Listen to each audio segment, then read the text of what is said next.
میرے کشمیر کے بھائیوں بہنوں بزرگوں بچوں، سب سے پہلے کہ اور کشمیر کا کیا رشتہ ہے؟ پھر سے کیا رشتہ ہے؟ لا الہ الا اللہ محمد رسول اللہ.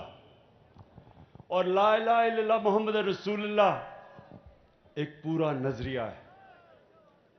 تو میں آج نوجوانوں آپ سب کے سامنے اس نظریے کو اس لیے آپ کے سامنے رکھ رہا ہوں کہ میں چاہتا ہوں آپ کی تربیت ہو. قوم تو تب بنتی ہے، قوم ایک نظریے پہ بنتی ہے. نہیں تو بلوچستان والے کہیں گے کہ جی یہاں ہمارے پاس تو مدنیات ہیں، پختونخوا والے کہیں گے کہ جی یہاں ہماری تو بجلی بنتی ہے، پنجاب کہے گا جی ہم سارے پاکستان کی گند و مناج بناتے ہیں. تو اس لیے قومیں بنتی تب ہیں جب اپنے مفادات سے اوپر ایک نظریہ آ جاتا ہے. اور ہمارے نبی صلی اللہ علیہ وسلم نے ساری عربوں کو، مختلف قبیلے تھے، سب کو نظریے پہ اکٹھا کیا اور پھر دنیا کی امامت کی. تو میرے کشمیریوں، پہلے تو یہ سمجھ جائیں کہ وہ کون سا نظریہ تھا. اس نظریے کے 3 اصول تھے. میں یہ نوجوانوں آپ کے لیے خاص طور پہ یہ کہنا چاہتا ہوں کہ آپ کو پتہ تو چلے کہ کیوں ملک بنا تھا اور کیوں ہم چاہتے ہیں کہ مقبوضہ کشمیر کے لوگ بھی آزاد ہوں اور وہ بھی اس نظریے کے اوپر آئیں جس نظریے کی خواب دیکھی تھی علامہ اقبال نے اور ہمارے لیڈر قائد اعظم محمد علی جناح نے 40 سال جدوجہد کی تھی اس کے لیے. تو اس میں سب سے پہلی چیز انسانیت تھی. مدینہ کی ریاست میں جو ہمارے نبی صلی اللہ علیہ وسلم کی سنت تھی اور اللہ ہمیں حکم دیتا ہے ان کی سنت پہ چلو، اس پہ سب سے پہلے مدینہ کی ریاست کو انہوں نے دنیا کی تاریخ کی سب سے پہلے فلاحی ریاست بنایا. ریاست نے ذمہ داری لی اپنے کمزوروں کی، غریبوں کی، معذوروں کی، بیواؤں کی، یتیموں کی. کبھی دنیا میں اس سے پہلے یہ نہیں ہوا. اور آج ہم وہی کوشش کر رہے ہیں.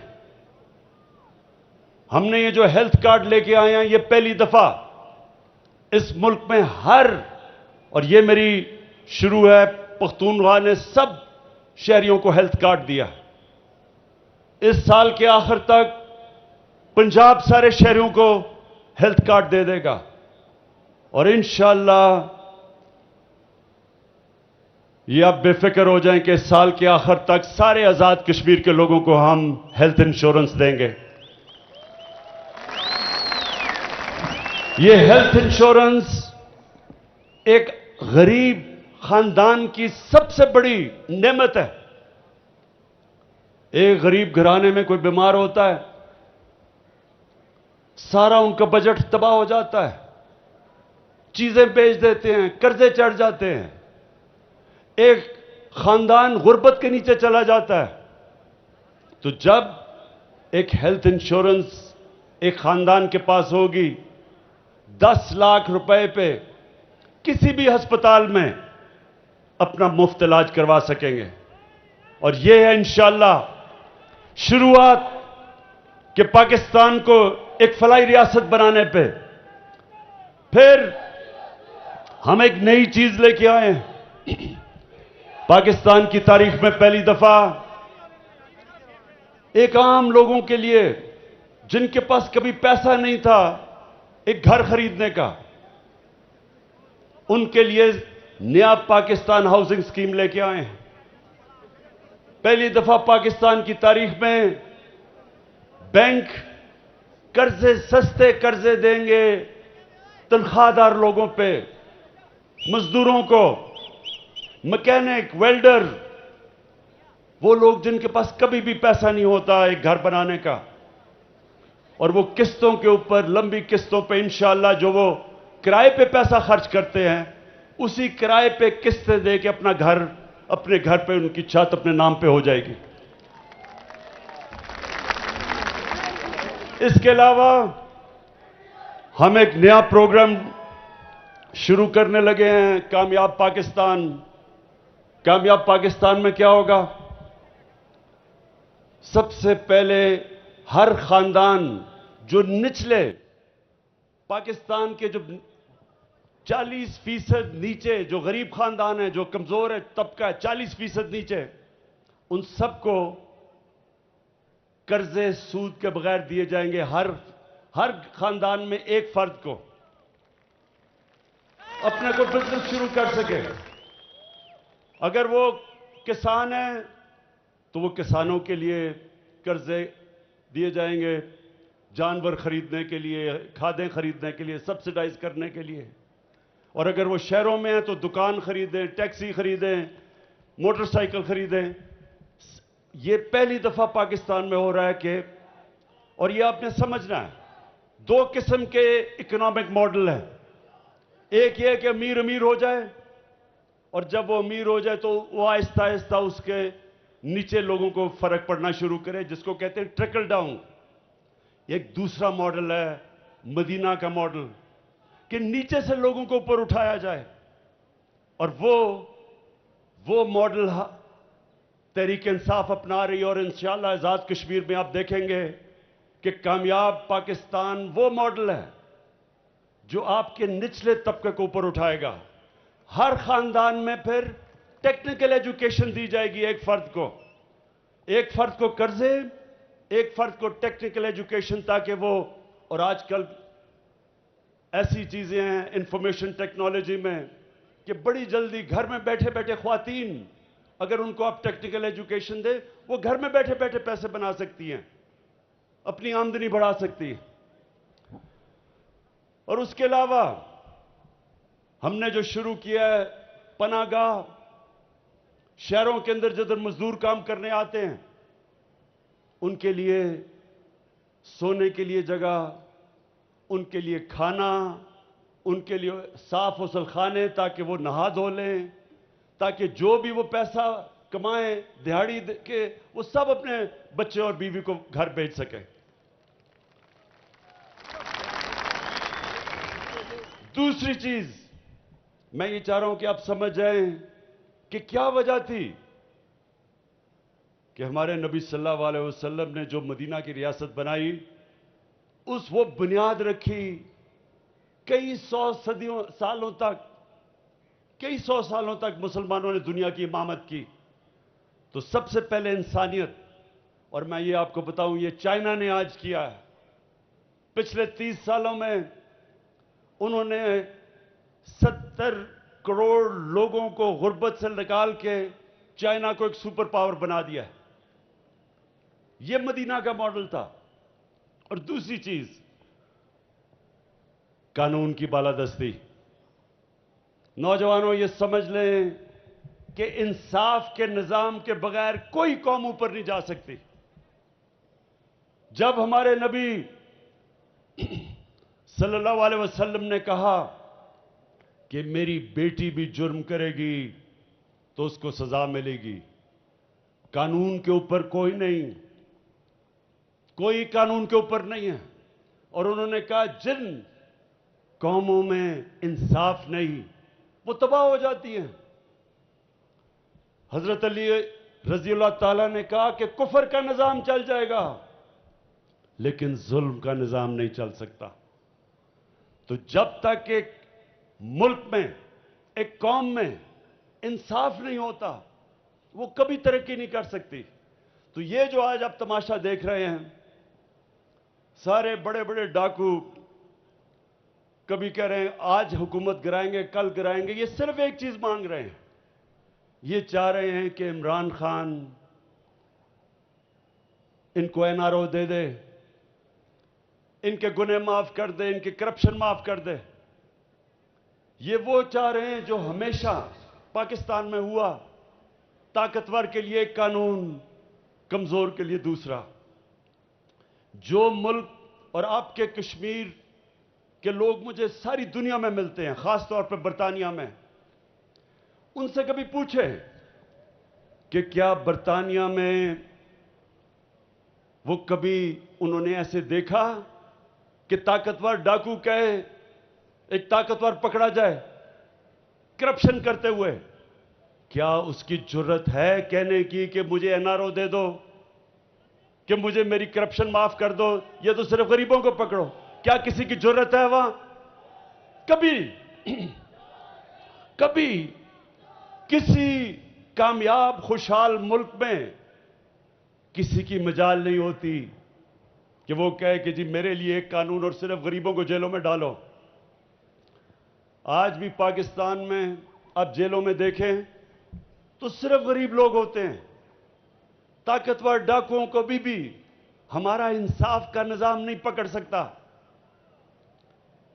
کہیں کسی مہذب معاشرے میں، کامیاب معاشرے میں، خوشحال معاشرے میں ایسا نہیں ہوتا کہ ایک سپریم کورٹ ایک آدمی کو جیل میں ڈالے اور وہ پھر ایسی ایکٹنگ کرے کہ بالی ووڈ کے اندر بھی کوئی ایسی ایکٹنگ نہ کر سکتا تھا. ایسی معصوم بیمار شکل بنا کے اور جھوٹے میڈیکل ٹیسٹ دے کے اور وہ آج برطانیہ چلا جائے. یہ کسی مہذب معاشرے میں نہیں ہوتا. تو اصل میں کشمیر کے لوگوں یہ سن لیں میری بات، یہ ہے اصل پاکستان کی جنگ. اس وقت ہم اپنے ملک کے مستقبل کی جنگ لڑ رہے ہیں، جہاد کر رہے ہیں، اپنے بچوں کے مستقبل کی جہاد لڑ رہے ہیں. طاقتور کو قانون کے نیچے ہم لانے کی کوشش کر رہے ہیں جو آج تک طاقتور قانون کے اوپر رہا ہے. جس ملک کے اندر انصاف کا نظام ہے، قانون کی بالادستی ہے، وہ خوشحال ہے. جس ملک میں ناانصافی ہے، قانون نہیں، طاقتور کے لیے قانون، کمزور کے لیے دوسرا، وہاں غربت ہے. جتنے مرضی وسائل کے باوجود اس ملک میں غربت ہے. ملک کبھی بھی خوشحال نہیں ہو سکتا جب تک اس میں قانون کی حکمرانی، طاقت کی حکمرانی نہیں، قانون کی حکمرانی نہ ہو. اور پھر آخر میں خودداری، لا الہ الا اللہ، اللہ کے سوا کوئی، میں کسی کے سامنے نہیں جھکوں گا. یہ جب آپ کلمہ پڑھتے ہیں تو سب سے پہلے آپ کہتے ہیں کہ اللہ تیرے سوا میں کسی کے سامنے نہیں جھکوں گا. لا الہ الا اللہ ایک انسان کو غیرت دیتا ہے. لا الہ الا اللہ ایک چھوٹے انسان کو بڑا انسان بنا دیتا ہے. ایک کمزور قوم کو عظیم قوم بنا دیتے ہیں. کیا تھا وہ مدینہ کی ریاست میں؟ غریب لوگ تھے، دونوں طرف سپر پاورز تھیں. Roman empire, Persian empire super power تھی، غریب لوگ تھے لیکن خوددار لوگ تھے. کسی کے سامنے جھکنے والے نہیں تھے، کوئی خوف نہیں تھا. وہ جانتے تھے کہ اللہ کے ہاتھ میں زندگی اور موت ہے، عزت ذلت ہے، رزق ہے. آزاد انسان تھے. دنیا کی تاریخ میں اتنی تیز ایک قوم اٹھ کے آدھی دنیا پہ نیچے آ گئی جو مدینہ کی ریاست کے ماڈل میں ہوا.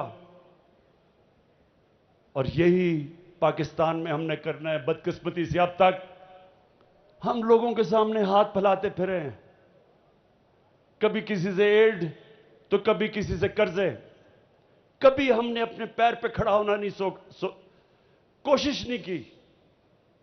کوئی ملک سے باہر سربراہ جاتا ہے، سارے انتظار کر رہے ہوتے کہ جی کتنی قرضے لے کے آئے گا یا کتنی امداد لے کے آئے گا.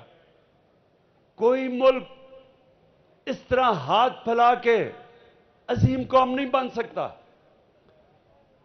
تو میرے کشمیریوں، یہ انشاءاللہ اب یہ جو پاکستان بننے جا رہا ہے، انشاءاللہ یہ کسی کے سامنے ہاتھ تو پھیلانا دور کی بات ہے، یہ لوگوں کو انشاءاللہ غریب ملکوں کو امداد دیا کرے گا. کشمیر کے لوگوں، میں آج مقبوضہ کشمیر کے جو عظیم لوگ ہیں ان کو آج میں خاص پیغام دینا چاہتا ہوں. صرف پاکستانی قوم ہی نہیں آپ کی طرف دیکھ رہی، صرف ہم ہی نہیں آپ کے اوپر فخر کرتے. جس طرح آپ نے ظلم کے سامنے آپ کھڑے ہوئے ہیں، جس طرح آپ نے خودداری دکھائی، جس طرح آپ کی برہان وانی جیسے نوجوان جنہوں نے اپنے جانوں کی قربانیاں دی ہیں،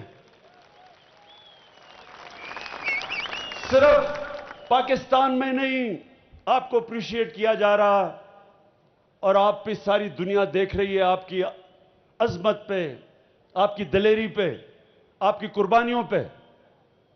ساری مسلمان دنیا آپ کی طرف دیکھ رہی ہے اور آپ کے لیے دعائیں کر رہی ہے کہ اللہ ان کو اسی طرح صبر اور طاقت دے، اسی طرح ان کو جذبہ دے کھڑا ہونے کا اور ظلم کے سامنے کھڑا ہونے کا. کوئی نہیں سمجھ رہا تھا کہ جب نریندر مودی نے 5 اگست کو کشمیر کے اوپر جو ظلم کرنا، مزید ظلم کرنا شروع کیا، پہلے بھی ظلم تھا، کوئی نہیں سمجھ رہا تھا کہ کشمیر کے لوگ وہ برداشت کر جائیں گے. دنیا سمجھ رہی تھی وہ گھٹنے ٹیک دیں گے، لیکن کشمیریوں کا وہ جذبہ اور جو ان کے اندر ایمان ہے، وہ نہیں سمجھتے تھے کہ اس طرح کا مضبوط پختہ ایمان والے لوگ ہیں وہ. تو ہم آج سب آپ کو سلام کر رہے ہیں کشمیر کے، مقبوضہ کشمیر کے لوگوں. انشاءاللہ جو قرآن میں اللہ کا وعدہ ہے ایمان والے لوگوں کے لیے کہ ہر مشکل کے بعد میں آسانیاں پیدا کرتا ہوں. انشاءاللہ اچھا وقت آپ کے سامنے آ رہا ہے. ہم پاکستان میں آپ کے لیے دعائیں تو کرتے ہیں، میں آپ کو یہ کہتا ہوں کہ انشاءاللہ ساری دنیا میں آپ کا سفیر بن کے نکلوں گا، آپ کی آواز اٹھاؤں گا اور اٹھاتا جاؤں گا. یہ جو بی جے پی اور بی جے پی کا آر ایس ایس، جو آر ایس ایس کا نظریہ جو صرف کشمیریوں کے اوپر ظلم نہیں کر رہا، ہندوستان میں جو مسلمان ہیں، جو کرسچنز ہیں، جو سکھ ہیں، جو ان کی شیڈیول کاسٹ ہیں، ان سب کے اوپر یہ آر ایس ایس کا نظریہ ان سب کو خوف دلا رہا ہے، خطرہ ہے ان کو برابر کے شہری نہیں یہ سمجھتے، بلکہ یہ آر ایس ایس کا نظریہ سب سے زیادہ خطرہ ہندوستان کو ہے. اس سے ہم ہر فورم پہ ان کے لیے کھڑے ہوں گے، اور میں انشاءاللہ ہر فورم پہ ان کی آواز بلند کروں گا. میں آپ کو آخر میں یہ 2 چیزیں کہنا چاہتا ہوں کہ اپنے ذہن میں ڈال لیں کہ جس پارٹی کے لیڈر کا پیسہ، اس کی جائیداد، اس کی بزنس پاکستان میں نہیں ہے، وہ کبھی آپ کے لیے سٹینڈ نہیں لے سکتا. اگر میرا پیسہ باہر ہو، میرے بھی جائیدادیں باہر ہوں، میں کبھی امریکہ کو ایبسولوٹلی نوٹ نہ کہہ سکتا.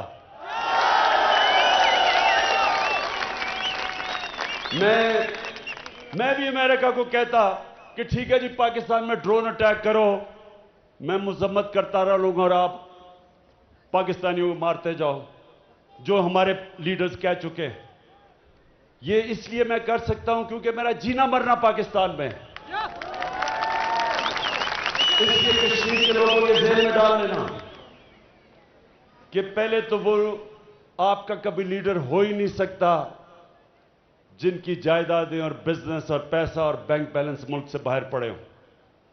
اور دوسرا کہ جو کشمیر کے نوجوان ہیں اور خاص طور پہ مقبوضہ کشمیر کے نوجوان جس دلیری سے آج ظلم کا مقابلہ کر رہے ہیں وہ کبھی ایک ڈرپوک، ایک بزدل، ایک کرپٹ، ایک جھوٹے آدمی کو لیڈر نہیں تسلیم کر سکتے.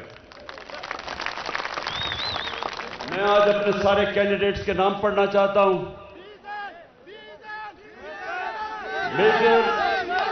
میجر لطیف خلیق، سردار تنویر الیاس، سردار میر اکبر، چودھری امیر نذیر، عبد القیوم نیازی. نیازی یہاں کیسے آ گیا؟ یہ میں بڑا حیران ہوں. ویسے ہم نیازی ساری جگہ پھیل گئے ہیں.